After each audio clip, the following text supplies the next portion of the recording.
This podcast, bussin'. Welcome to this.podcast. I'm your friendly host, Jay, joined by my brother and friends. We got Mike here.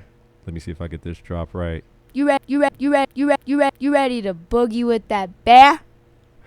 And then we got Uncle Damo. Hi, my name is Uncle Damo. And we got Co. Yeah, buddy. How y'all like that? Is that cool? That's cool. Is that, yeah? I'll, It was all right? I'll take mine. I Yeah, like that. I'll take mine. Let's do it. All right. We're going to upgrade yours, Co. I want Champ on here, so we're going to make sure that happens. But you was out of town in Vegas, and he landed about an hour and a half before coming to the pod, so that's how dedicated my man Sauce is over here. So No, don't give him a round round of No applause? drops He should be here. Oh, that's Don't give him a round okay. of applause. for something he's supposed to do. Yes. Oh, okay. Gotcha. That's how we feeling. Hey, sweat equity. I'm glad he's here though. Sauce always brings the energy. But today we got a special guest, native of Colorado from the hillside, and he's joining us. Funny man, Mr. Matt Roberts. Let's give him a round of applause. No slow clap, man. No, this man deserves a full applause. You deserve a standing ovation, brother. Hey, man, I Yeah. appreciate that. That's the first time he said that about any guest outside of his daughters. Damo's a good guy, He's man. all right. Yeah, He's he all all right. right. He does Yeah. good. Yeah. He does good. He does what he's supposed to. Absolutely. There you go. Yeah. Good job. So before we get it started, I want to do a plug for the this.podcast. You can follow us on IG at this.podcast, on Twitter at thispodofficial. All episodes are available on SoundCloud, and now we're on YouTube, y'all. They're all audio, and video should be coming shortly. But yeah, so we're That's starting to what's up. expand a little bit. Growth. Yeah, I like it. definitely. I like it. I like what y'all doing, man. Appreciate I it, heard man. man. The episode with Wayne. That was My man Yeah, Weezy. Dr. Wayne. That was inspiring, man. Yeah. Because I always wondered what happened to Wayne. I was like, where'd he go? Yeah. So don't let all that good shit fool you. Because And I remember when Wayne used to wear Kangles, and I'm going to tell you, Kangle Wayne is a nasty Wayne. That was a nasty Wayne. Hey, What was Kango Wayne out there doing, man? Oh, man. Kango. I don't Wide wanna, open. jeopardize Being Kango? his reputation. Yeah. Being Kango. Nah, Hey, shout out to Wayne. that though. boy still wears Kangos. Oh, And he wears cowboy hats, too. Oh, shit. So, Does he? so is he wearing what is it? The Applejack Kango? What is that called? Oh yeah, is it the golf? The golf Kango. The or is he golf wearing hat Kango, or is it the Applejack? or where the it's like brim, or It's the the brim. Samuel circle, L. the Jackson bucket hat. He got the Samuel L. Jackson joint. Yeah. Okay. You Oh, find okay. Wayne, when Wayne has some type of hat on, a personality is coming out. Yeah. Got it. A personality is coming out. Really? You don't know which one it is, but something's coming out. That's he- how he gets into his bag. It's like, oh man, I I'm got about to- I got this. I got got my this Kango hat smooth. on. Dude. Let me bring out this personality. One moment. We went to Top Taco, a great festival in Denver. It is an amazing festival. All you can eat tacos, all you can drink tequila, all you can drink beer, $60. And Wow. Wayne went there with a cowboy hat and cowboy boots. He was Man, ready I'm to gonna get him straddle that something. swag, man. I'm He gonna was give him straight that, ready but to straddle something. yeah. Hey, I was like, Wayne, I'm rolling with you, brother. Giddy up. Giddy Giddy up. up, What Doc. did you have on? I had on Because I want to know what everybody else had on, and like He I had bet on a Wayne copper stood fit out. mock No. turtleneck. possibly, but the last one we went to pre-COVID, I had on a shirt that said Cuba. Oh, okay. That's it. Okay. Just It was t-shirt, respectable. jeans, No, just real- t-shirt, shorts, real casual, copper fit socks. comfortable. Good for you, man. He Copper might fit. with that kind of style choice. He might be a distant cousin of our host Wait, here tell at the- LNL. Tell the John listeners Chapman. what are copper fit socks. Let's give them some context. The compression socks. Oh, really? And why do we wear those? when we have too much fun the night before. Gotcha. I see. Yeah. I see. Yeah. All right, man. Yeah. We can Look change at the you subject. in these streets. As long as you happy Yeah, and let's- healthy, that's all I care about, buddy. Absolutely. So we let's go. get to you, Matt. You're doing a lot of awesome things out there, Trying, and you're funny, man. You're a comedian. You've been on the circuit, and I think the people want to know, like, how did you get started in being a stand-up comic, and what was the inspiration behind that, man? Man, my first open mic I did was in 2013. Yep. And it was down at Three Kings Tavern, and I had done it off of, it was like a bet. So I just went for a happy hour. I didn't know that it was an open mic. And one of my boys, he had brought a buddy from work, and that guy was like, yeah, I did this open mic before. And my boy's like, he's funnier than you. And so he's like, I bet he's not. And so he's like, next week, $100 for the best set. So I go that next week, and it was funny because I had been writing all week. And then I got there, and I was like, this is the dumbest shit ever. Like, why would I do this? I was the last person to sign up. And so there was 32 comics. I was number 32. Damn. And I had to sit there and watch these people. Some of them, like, were real comics. And so I went outside. It was on Broadway. And I just walked up and down Broadway and came up with another 4-minute set right there. Okay. Because the other So one I you was completely scrapped. completely. Got it. And then I did my set, and it was cool because there was a band performing afterwards. So the place was completely packed. They were there to see the band. And, man, I did my thing. And then I said, I will never do this again because it was just so gut-wrenching. I didn't get the high that you would think you would get. Yeah. And so fast forward, about 4 years later, I'm at my boy Rob Batura's wife's, it was her graduation party. Okay. And I'm just talking shit, man, just like we sitting here. And DJ K-Tone, his cousin was there. Shout out to DJ K-Tone. Yeah, Absolutely. Kamal. And she told me, she said, you should be a comedian. And I was like, nah, that's too hard. And she said, well, you should do K-Tone's birthday bash. And I was like, you got to be out of your mind. And she reached out to him and I started talking. And I did that whole like, yeah, man, I'll see, what I got going on at that time. I mean, he talked to me like 4 months in advance, and then he hit me right before the show, like a month before the show. He said, hey, I have to start doing promo for this. He said, you either in or you out. I need to know right now. Wow. And luckily, I had a little beer on my breath. I said, if I'm sober, there ain't no way in hell.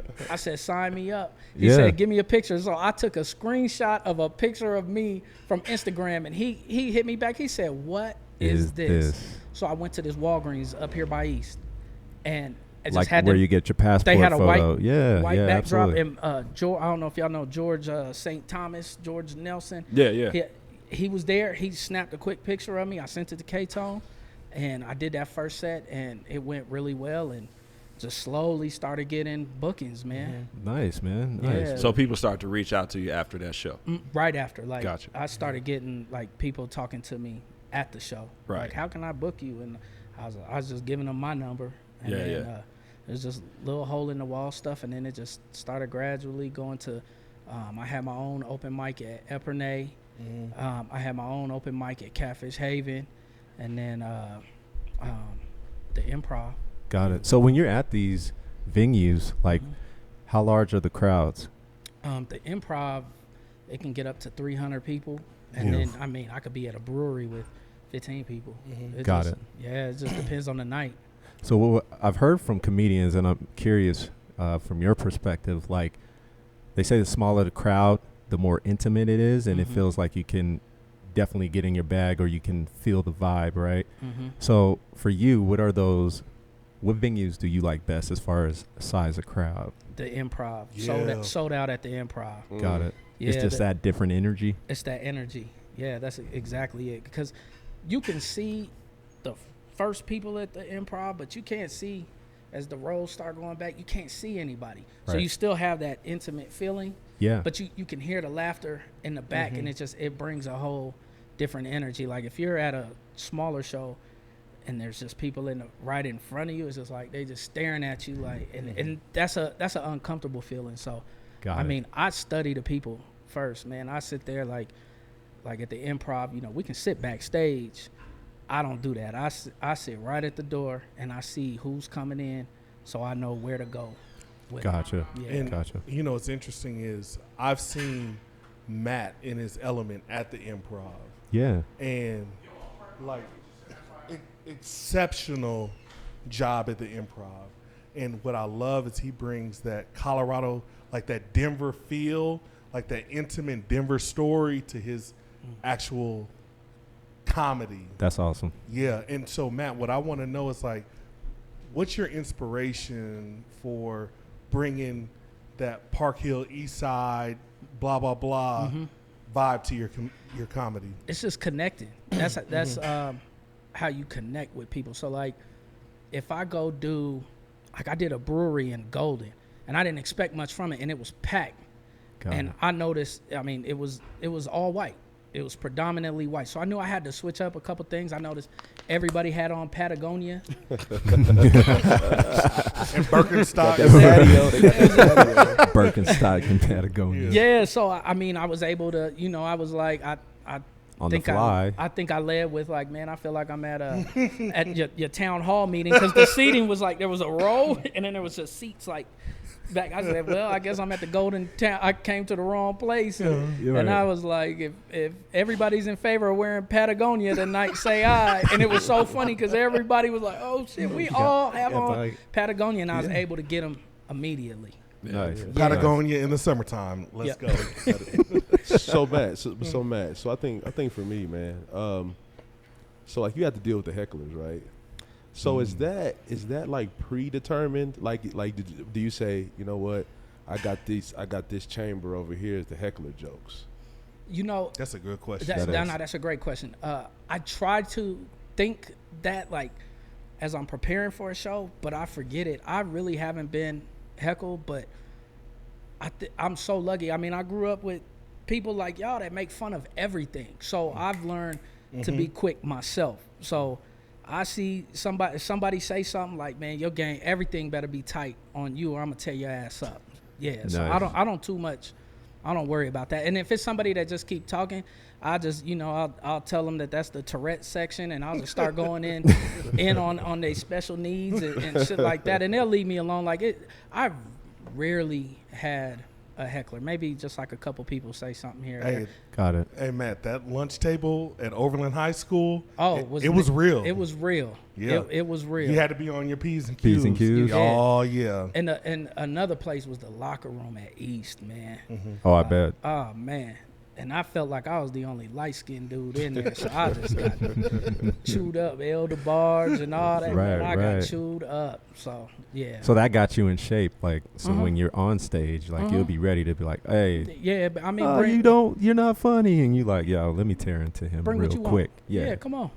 Yeah. So what I wanted to ask was how do you control the crowds differently between 15 people to that 300 you mentioned? Because I got another friend, same friend, Jay, mentioning that, when you got those 15 people, they might not even be there for you, sort of thing. Like, it might be some dude cheating on his wife. He brought his girl in there or something like that. Goddamn. You know what I mean? That went dark. But Nah, but I'm just saying. Sheesh, Mike. But I'm just saying, like, you know what I mean? Like, this, like, they're not there for the show. They just there for the drinks or whatever. Like, how does it feel when you kind of get their ear? I make eye contact, and I'll lock in for a second. So I make them feel like I'm talking to them, and then they're like, okay, shit, he's on us right now. And a lot of people are terrified of That's comedians. borderline creepy, brother. Yeah. That's No, it's creepy. not. I just But now you got to command the stage. I mean, I though. don't. Hey. It's not like that. Jesus, Dame. But you got to control the stage, all right? Yeah, You do. And it's tough, man, because I just did a venue just like a couple weekends ago, and there was half people there for the show, and half people just off the street. It was just a bar off of Colfax, and the people off the street, the bar was like, it was divided, and the people at the bar were just so loud. And at that point, you kind of hoping that the host will grab them, will just say, hey, we got something going on, but they weren't doing it. And so I locked in on the people there. I mean, everybody that was there for the show, they paid attention, and man, I scooted a little closer and just locked in on each row, Yeah. and was able to keep them for the most part engaged. That takes talent, dude. But it's scary. Yeah, that takes talent. It's nerve wracking. So let's stay there, because I think that's, like, as far as a comedian, I think everybody knows, like, it's one of the hardest professions, and it's one of those professions where you get instant feedback, right? Like, when you're in it, you know when you're bombing, when you're not grabbing the attention of the crowd. It's just very constructive feedback, and it's that kind of feedback where you got to take it.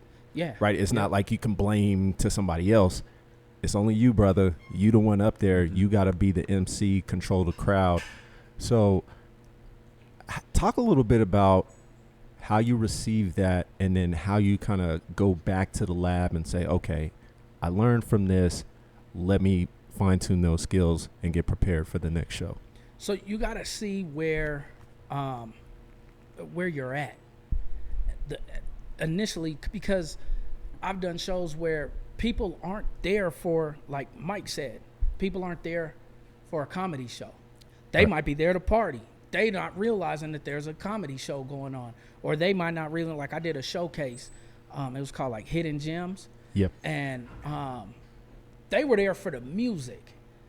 They weren't there for the comedy. So that was tough, because people weren't paying attention, and I found the people that were, and I just kind of focused my attention to them. And then you have to trust your material. At the end of the day, man, when you say go back to the lab, you got to say, nah, that's good material. It just didn't hit with that crowd because of the environment that you're in. So, do you know Jofo Key, Jocelyn? She's Yeah. dope. Amazing. We got to get her in here. Oh, we have to get her in Yeah. here. Yeah, we have to. Okay. Yeah. Oh, we have to. She's so amazing. Childhood Blow, friend of man. She mine. can blow. Yeah, so I opened Who up- don't you know, Damo? I don't Because know. I feel like you know No, everybody. no, J-Fo- Like somebody will just so- throw out a so name her- and you just be No, like, no, yo, no. I know her. We No, she's- her mom we and played my mom. tiddlywinks when we was Tiddlywinks. like Her mom and my mom Chutes are and really ladders. good friends. No, hey, J Foki is amazing. amazing. yeah, I follow her on Oh, Instagram. you No, do? but you have to Absolutely. go to a live show and see her work. See her work. Oh my You God. do. Got it. Okay. She's talented, dude. Bruh. Absolutely. Always Yeah. at the Soil Dove, Shout out. right? Yeah. She's Yeah. at the Soil Dove, Dazzle a lot. Yeah, she's so dope. But I was fortunate enough to start moving around with their band and opening up for them. So it started off Got at it. the Soil Dove. She reached out, said, "It's my birthday. Can you come tell some jokes?" And I did it. And then it was like, "Hey, I'm doing this Anita Baker tribute all weekend long." So I did Anita Baker with them like 3 weekends in a row. Oh, wow. Yeah. And it was funny, the first show, nobody laughed. And I just wanted to go to the top of the pavilions and jump off that shit. Like, it was the worst feeling in the world. And I was like, damn, I got to write a whole new set.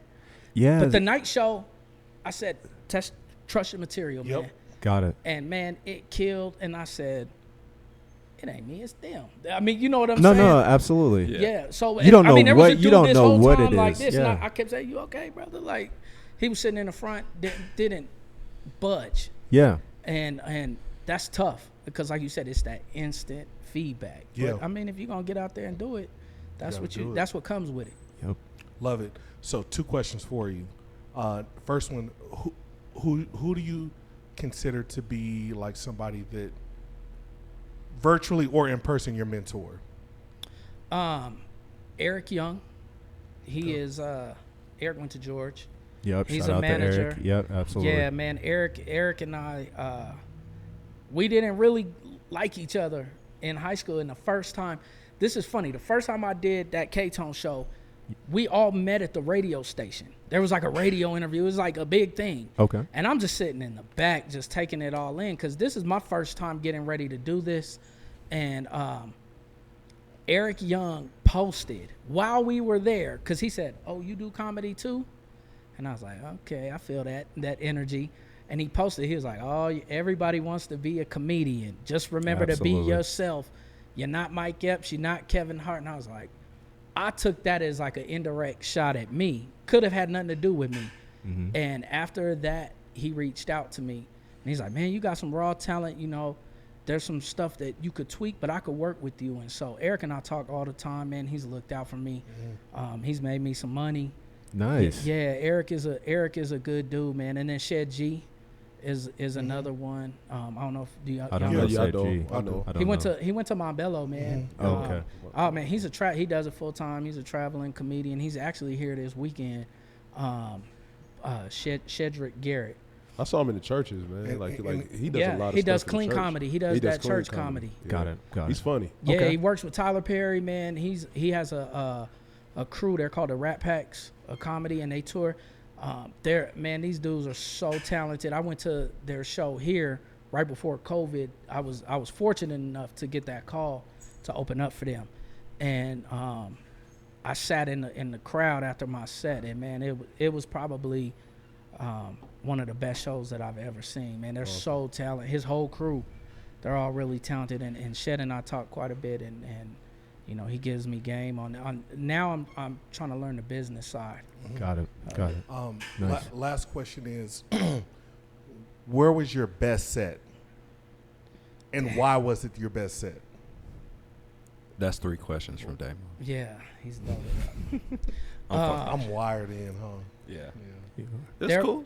Golly, man, there's 2 at the Improv that man, it was one of the Michael Blackson shows. It was I was there. It was the Saturday late night one, Mm. and that one it was cool because people line up to take pictures with Mike, of course, Right. and I just pop out the dressing room, and people are like, "Can I get a picture with you? Can I get a picture with you?" And that felt good. There was one K-Tone one where I brought Laquita Taylor, the funeral director, on stage, and because I owed her money, and she for my grandma, and so I called her and said, "You got to come here." So I had a lot of fun with that, Got it. and because I had done a previous set saying that she was looking for me. I told him to take me off the flyer because I owed her money, and everybody knows who Laquita is, so she do all the hood funerals. So Right. that was a good one, and then I did Colorado Springs for the Street Soldiers motorcycle gang, Oh shit. not gang club. Gang. Sorry, motorcycle Living club. on the edge, brother. Yeah, right. And I was like, man, and the people that went up before me, they weren't able to grab the crowd. So I was like, damn, it's kind of cold. And man, I went up there and started talking about them being on the run from Dog to Bounty Hunter because he's in the Springs. right. And man, that Instantly just bro. resonated with them, Bro, right? they pulled me aside and they told me, man, when you start traveling out of the state, we got chapters everywhere. We'll send people to make sure don't nobody bother you. That's awesome. So yeah, dope. That is dope. That's awesome, man. That's awesome. I think, man. So man, I think for me, how do you keep your mental health straight? You know what I mean? Because it's a lot of pressure to be funny. You know what I mean? Like James said, it's that instant feedback if you're good or you're not. And then also, comedians have to be so expansive. So it talk about a lot of subjects. What are some no-goes for you? And then how do you know what I mean, kind of keep yourself I'm thinking Dave Chappelle in my brain. You know what I'm saying? So how do you not get there? So as far as the mental health piece, man, I got such a great support system at home. My old lady, Shug, she's she's so supportive. And she comes to almost everything I do. So she's the one telling me I could tell this side of the crowd really wasn't feeling this. And just my family loving on me. They think I'm the funniest person in the world. Psych. So y'all might not laugh, but when I get home, they laughing. And that makes me feel good, man, just being at peace at home. When I'm preparing for a show, it's cool. They treat me like I am like a Dave Chappelle. Leave him alone. He's writing. You see he's in there writing. And that brings me inner peace. And I learned, I don't know if Nate Jackson, if you guys know who he is. He's a comedian. You're not talking about Big Nate, are you? Big Nate. He is? Look, Wait, another friend of not here. Damo's. He's not from Oh, here. okay, all right. He's from Seattle. He been on Okay. Wild 'N Out. Do you know him, Damo? Like, were y'all childhood friends? No, I You thought know he was. Nate Jackson? No, I thought you were talking about another Nate. Oh, Nate from here. it's like 1,000 Nates. No, I just I was seen 4 gonna be white like, boys what? named Nate walk by right now. Yeah, Nate on kno- Colfax. Uncle Damo Mac. knows him. Hey, Nate. How you doing, Nate? Nasty Nate. My bad, man. But he told me I was so nervous. I was opening up for him at the Improv, and he could feel my energy. And he just said, "Hey, man, fuck them people." And I was like, "Damn." So I try to keep that in my mind. I mean, it's hard not to, because I think deeper, like, this could be another opportunity, Yeah. you know, and somebody paid money to come here, and I want Right. to get him You don't want to to disappoint. the show. Yeah. Cause Dan, I can only imagine at that lunch table at Overland, man. You say your joke and it just falls flat, and it's And he'll let you know. Damien will Yeah. let you know. that shit fell flat. Bro, And it's the that's- worst feeling in the world.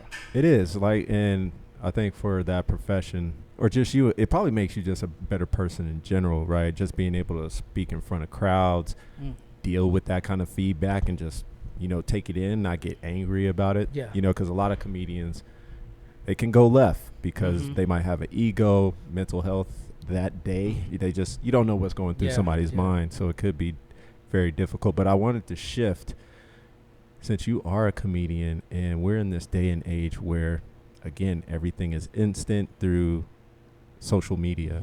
So I would like to get your take on cancel culture and being held accountable for jokes that you might have said 10 years ago, and then somebody brings it up like, yo, you were, you know, you're homophobic, or you're racist, or whatever it is. What are your thoughts about those kind of jokes that you said back in the day come to haunt you, and now you're held accountable for that, where you might be a totally different person today, but now they're ostracizing you because of what you said back in the past? Sure. Good question. You know, I think this cancel culture, I think we've gotten a little too sensitive, and I think we've stifled a lot of people's, you know, creativity and gone kind of hard on people for things that they've said back in the day, man. Like, I think about like the Kevin Hart thing, where he had the gay jokes about his son, and you know, he has this great opportunity to host the Oscars, and they pull that from him because of that, you know, or made him go on his own apology tour. I'm not into, so my comedy, it's more storytelling. I don't want to hurt people, so I don't want to, you know, you might kind of offend somebody, but my goal is to not hurt people, so I try to stay away from those kind of jokes. And it's not thinking of cancel culture, it's thinking about the person that's there and not wanting to hurt them. That's awesome. But Yeah. comedy shouldn't be hurtful, right? I mean, I don't think so. Like the premise of Exactly. it. So like, but I think that's where we had the slippery slope, to where like when you go to a comedy show, you're not going there to be hurt. You're going there to laugh, right? Exactly. Yeah. And I know it's a lot of pressure on the comic, because you're going to have a wide range of people in a room who have a wide range of beliefs, a wide range of lifestyles, but they're coming to laugh, right? And that has to be, that's the hard part with cancel culture, especially when you're falling into the realm of comedians. You know what I mean? Because comedians is the satire of life, right? Like, it's satire, right? Yeah. We're making fun of real life things, Yep. right? Yep. I will And- say though, when you're making fun, so I like comedians like yourself, right? Like, I really like comedians that are witty, right? Because I think when you get to making fun of people, like, I mean, if you're witty with it, cool. But like, for example, like, you know, you're so fat, like those kind of jokes, like they can be witty, but like if that's my comeback every time of like, you know, you're oversized, so I'm like, yo, you so fat, blah blah blah. People start laughing, or you so like, I hate jokes that like you're so black. Like I can't stand those jokes because those come from childhood, and you know when your children could be cruel, right? Yeah. And then when somebody hears that psychologically, that can damage you Yeah. in other ways. Yeah. So I like those comedians that kind of stay away from that kind of comedy and like do storytelling like yourself Yeah. and things like that. And sorry to interrupt you. Yeah, So- no, so- no, so- Do you yeah. like Dave Chappelle? Yes or no? I love Dave Chappelle. Okay. I do. And Yeah, me too. I have seen him have jokes like that, you know, because I think it's hard for not comedians to have something like in their back pocket that deals with that, but that's not like their fallback, you know. And That's Dave not- Chappelle brings a certain intelligence. Oh, to it absolutely. as 100%. Yeah. So, He does. so that's what you have to appreciate. I just think, man, like Courtney said, you go to a comedy show to laugh, and Yeah. I think we've gotten into a day and age where people don't want to laugh at themselves. They don't want to say like, you know, like I am fat or whatever. And if somebody calls you out, it just kind of is what it is. You know what you're walking into. Yes. I leave people alone. I personally, like, if there's a big dude sitting in the front, I'll be like, hey, man, I seen you inhale them chicken wings because I've seen that. Right. But that's not my job to sit there and point that out for him. I just don't want nobody to go home and feel like, damn, man, that shit really hurt my feelings. Yeah. Or Right. if they're in front of their girl or something like that, I'm not trying to, that's not me. Now, if you bothering me, I mean, just You might You get hit again. me, yeah, I'ma get you. It's Absolutely. coming back. Yeah. But yeah. it's a lot. That's what I'm saying. There's a lot of pressure on comics because people are so sensitive. So sensitive. Because like, yo, let's just, in my mind, we come from that era where people were a little thicker skinned. We were way Yeah. thicker. Society does not require people to be resilient anymore. Almost, in my opinion, you know what I mean. Couldn't agree more. And that's separate from everybody else. I take ownership of that. Right, that resiliency piece, along with accountability, it feels like it's being worn away because we came from an era where, like, yeah, just like Damien said, it was some hard days at that lunch table at Overland. It was some hard days on that bus coming from Hill Middle School. Even when we was at Hill, I was about to say. It was some hard days at Montbello. However, those hard days and those tough times where your jokes fell flat or people was kind of getting on you, right? It did, on the back end, as an adult, prepare you for a lot of the shit that you had to deal with on the job, just, you know, casual relationships with people, to understand that, you know, hey, like, the world doesn't give a shit about my feelings. Nope. And you're And- not as great as you think you are, man. You You're look not in the as mirror, great, that mirror exactly. might lie to you. Does the mirror lie to me? Because I'd be like, yeah, I'm looking good in the mother. And then I go out and I'd be like, God damn, like, who let this frumpy dude out? Like, and you just got to take it. You got to take it. So, I mean, I don't, like I said, I stay away from trying to be hurtful. But, I mean, sometimes there are relevant new topics to talk about, subjects to touch on. And I think it's okay. It's not out of bounds for, Yeah. yeah. So do you obviously take that into account when you're writing jokes? Yeah, absolutely. Right. I don't go in with that mindset. Right. Yeah. So, well, how often do you write? Sorry to cut you off. You know, man, it's funny. That's a great question. I man. have like a little pad. I keep one in my car. So you write them out. You ain't doing it on the phone. Does it? I have some in the phone, you know, if something comes to mind, because I just don't want to carry the pad like everywhere. Yeah. But, yeah, I keep a little pad. But mostly, like, I start locking in when I book a show. That's when I start, my gears start turning. Wow, really? Uh-huh. So you're trying new material every set. Nice. Not That's fully. difficult, man. Not Yeah. fully. So let's say if I you got had to it, fall back. So it's like, it's called layering. right, So you know your stuff that's gonna work. right. And then if you're gonna try something out, you want to throw that out, it doesn't really work, you go to what you know to reel the crowd Right. back So in. you might have 5 minutes of stuff you probably did a month ago or something like that, and then like, all right, I got 5 new minutes, but Yep. let's say a minute in that ain't working. Yep. I'm gonna go back to the Yep. 4 minutes I had. Fall back. Gotcha. Yep. Nice, man. Yeah. That's tough, man. It is, It is. man. It's hard, but Dedication and hard work right there. yeah. I mean, I procrastinate though. That's my problem. Is I'll be writing up until, like, I always take like a Uber to the show or my girl drive, and I'm like tightening up there. Wow. Wow. That's pretty gifted, man. I think, and I'll wrap it up and let you plug everything that you're doing. But I think with certain comics, like, there's certain comedians that are naturally funny, and then there's those that kind of need to write the story and the bits and have like something in the clip, right? Those that can go up there and freestyle are like are the good ones, right? Like you could feel the crowd, kind of how you described it, and be able to off the fly, like, okay, this isn't hidden because look at the audience, doesn't touch them. Let me get into something else that might touch them. Yep. So that's talent, man. That's pretty good. I have an outline. I just keep an outline. So I have an outline, and it'll have a topic, and then I know my punchlines where to go, and then I just kind of let the crowd take me there. That's cool. So yeah, man.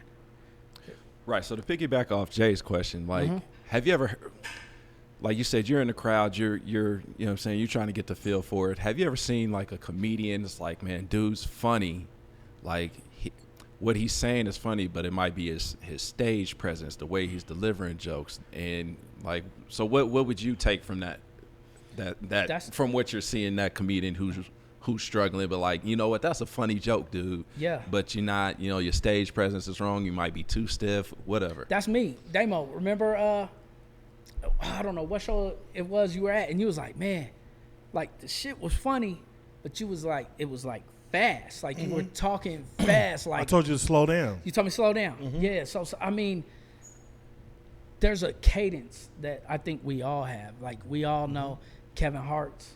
We all know Dave Chappelle's, Mike Epps. They all have a certain cadence, and I think I'm at the stage right now where I'm finally learning my voice and connecting with the crowds that I really need to, like, because there's some people that are just like all hood all the time, and I think the cool part about me is, which is weird, like kind of like bragging on myself, but I can go anywhere. Yeah. You could throw me in any crowd. You could throw me in a clean crowd. I'm that's good. what you want. Yeah. I'm good. You could throw me around white people. You could throw me around Latino people. I did a show. I didn't even realize it was a gay bar. Yeah. I didn't realize till we got there. I was like, oh shit. I think that's what's unique about the Hillside and Denver period, right, is that I don't think people realize that, like, yeah, we can relate Yeah. all sides, Yeah. Yes. you know. Dude, I cannot remember the name of the dude who I went to see. We went Talking to see to the mic a little 2 bit. weeks. 2 weeks ago. Like you like it. Yeah. Jesus like 2 damn. weeks ago. And they, oh, God, what is his name? Kirkland, what's his name? No, not Kirkland. Dark-skinned brother. He's my frat brother, man. Godfrey? No, I'm sorry. Godfrey was he? Anyway, him and his partner did 1 hour of nonstop knee-slapping comedy. I was just in awe Yeah. Whoa. of, like, how do you keep people laughing Yeah. for an hour? And then he gets off the stage, then the other dude gets off the stage, and people are, like, holding their gut laughing. Yeah. Like, dude. That's a talent, That man. is, like, that, to say the least. It's Yeah, talent. absolutely. It is just unbelievable, and we had such a great time, man. Nice. So that's like me and Letitia's thing. We love to go to the improv Uh-huh. to watch live comedy. No, Yeah. thanks for the Man, invite. Yeah. so man, I think Dagger. I've never been. Right. Hey, man, but you ain't really a comic till you go to Instagram jail, man. Oh. Instagram So I jail. got to start fucking with people, Courtney? Hashtag Lil Duval. Oh, yeah, Lil Duval, stay. you ain't real unless you get to Instagram. Are you thinking about doing stuff like that? Because a lot of comedians do get big that way. As far as what? Bothering? Instagram jail. Yeah. Instagram jail, just using Matt ain't even on Instagram. social. Jay. He's on He's on Facebook, MySpace, Hey, guys. Black Planet. Black Planet. I'm killing them on BP right now. Well, speaking of that, tell us all the cool things that you're doing. Like, plug everything you're doing right now, man. So, man, I have my own web series called Two Cool People in Denver. Yep. We actually did this. Sorry, I can't believe y'all chose this place to do your podcast. I think you guys deserve way better than this. You got these nice Rent-A-Center mics. You got the tequila, and then you got John Chapman walking around Looking like an asshole. There he is. See, look, here's it's like Beetlejuice. He's saying Hey, his name. JC just got his chest shirt all poked out. tucked in, pants all high. Yeah, shirt tucked in, pants high, telling Yeah. people what to do. Telling Shout people. out Hey, to hey, Lawrence hey. Looking Lambert. like a Hey. 80s teen movie. Yeah. You spot on, Mike. Yeah, man. So I got that. I have a podcast I'm on right now. I don't even know if it's called a podcast because we live stream. Got it. It's like a everything. show. It's like a show. We do it out of the R network. It's AHRR Okay. network. And it's called Don't Read the Comments. And it's with myself, Midas, and Jermaine Jude. Okay. And that's every Thursday. We're wrapping up our third season, the beginning of September. So we've been having some good guests on. We're actually really starting to get a lot of traction, and that's at don't_read the comments. And it's a lot of fun Thursdays. I go to work tired as hell on Fridays dealing with them fools, man. But it's So, Got Matt, it. no, that's amazing. So tell people how they can find you. Funny Matt 303 on everything. Matthew, my good Christian name, Matthew Roberts on Facebook. My Black Planet name, light skin, still in your girl or something like that. I'm breaking up your happy home. Ruth Ann side piece on Snapchat. Yeah, exactly. Good Did old you ever had Ruth music Ann. on your Black Planet page? Oh, I'm sure I had some Jay-Z, a little Rockefeller on there. Yeah, I Remember think I you had to James- do- I think James made my code for that. You had to put the code. Yeah, because you had to do like embedded HTML to make all that happen. To We put all the learned coding videos. with Black Black Planet. Planet. Yeah, You Right. had to get your shit Not tight. me. That's funny. You know who What did you Black have, Planet Dan? I would remember the most was Herman, our friend Herman White. Oh, he Herman. had He had poems up there. poems. Yeah, he was a yeah. middle linebacker too. So you can imagine somebody that's Yeah. what is this? Procrastination is the thief of time. Yeah. I was just Love is love. Love is love. Yeah. Hashtag emoji. No, it wasn't even emojis then. He had the Yeah. little floating hearts. Exactly. Yeah, Well, I yeah, tell you, yeah, man, yeah. what He had the fellas do to floating try to hearts tap running it. through his page. What fellas do to try to tap into a woman's emotion? Crazy, right? Man. Frontin'. And now it's nasty. Now it's crazy. Well, no. You can see when a woman is about to be divorced, you be like, how's your kids taking this? Hey, and Do they Matt, need a mentor? you know the other thing is that Is your son about to join the gang? I could get them tapped in.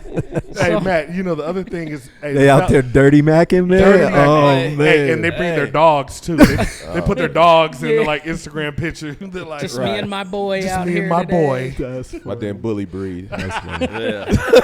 Well, Matt, thanks for joining us, man. Nah, man, thank y'all. Will you stick around for overtime? Let's do it. All right, cool. OT. I'm Is a- this like is this the nasty shit? yeah, this is like where the we get VE? nasty. This is where- yeah, yeah, so I'm about to close this out. and then Damien, we'll close get your to that. goddamn legs sitting across from me for OT. As you said, Puffer nasty. fit socks and legs open. That boy, OT. that boy, He's on fire, that man. boy is judgmental. Yeah. All right, you never stumble upon the unexpected if you only stick to the familiar. Matt, thanks for joining us, funny man, Oh, shit, that comedian. was deep. I thought that Go, was we about to go into a commercial. We are, man. We about to end it, so Yeah. Hey man, thank y'all. I appreciate stay it. Appreciate you with coming us on, for the man. overtime. Love what y'all Absolutely. doing, man. Round of Appreciate applause it. for Real, Matt. man. No slip. Ooh, Damon, put your shirt on, black man. This. Podcast. This podcast. Bussin'.